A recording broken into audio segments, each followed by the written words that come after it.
José Luis Duran, president de l'Agència Pública de Formació i Qualificació Professional de Catalunya.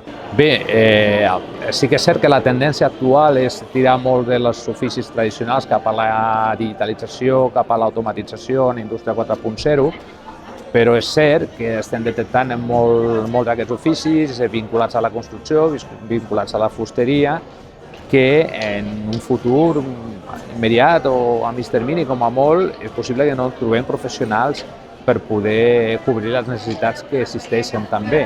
Aleshores ens trobem en aquesta situació de bipolaritat, no? De que detectem que aquestes professions seguiran sent necessàries en un futur, però que alhora la indústria ens demana que aquests ensenyaments vagin cap a la indústria 4.0. Aquesta és una realitat, una tensió que tenim entre les dues tendències existent ara mateix.